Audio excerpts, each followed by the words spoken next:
Okay, guys. So I just finished cutting the long piece for that bedroom. And to cut long pieces, I use this trash can to help me hold it up. But when you do a cut on the saw, you have to make sure that the wood is flush with the back. Nice and flush and nice and flat over here, so that your bevels and your miters are efficient, like they're accurate.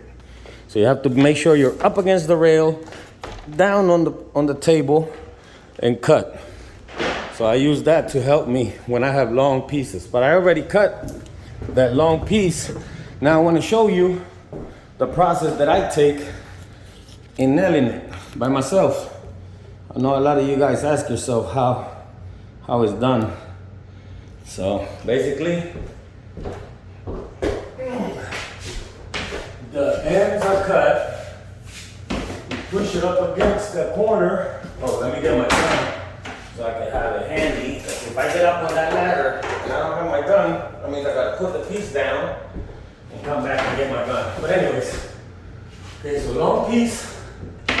Up in the corner, push it up against it. I have my marks on the wall, the pencil marks I made earlier. And basically, you don't want to nail the end, because remember, you want to be able to play with it. So there's a mark right there at 3.5. So I'll nail it there.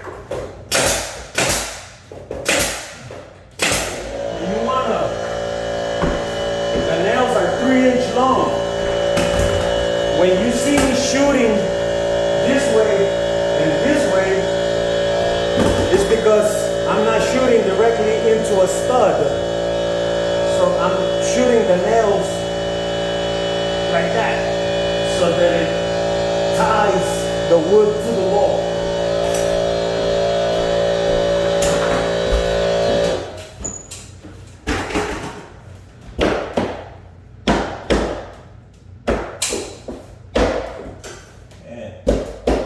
Nice and rough. Gotta beat it.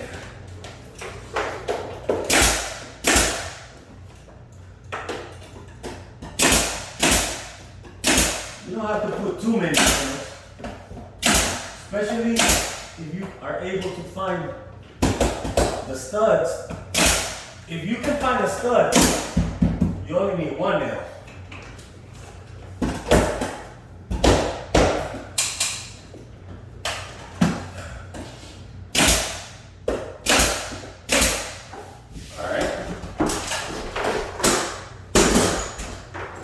You can find the studs. In this old apartment, you can see nail pops.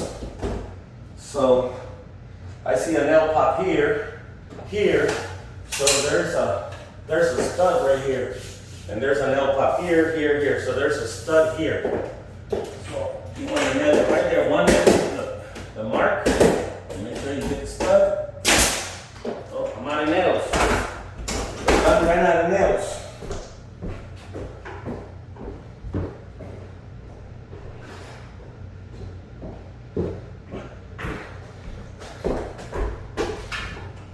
Gotta reload this bad boy. See? Push the clip down. Full set of nails. Make sure it's in there correctly. Push it in. We're ready to keep shooting. Look, as I was saying, if you can find the stud, all you need is 1 nail. 1 nail, that's all you need. And you gotta find the stud. Now at the top, in the ceiling,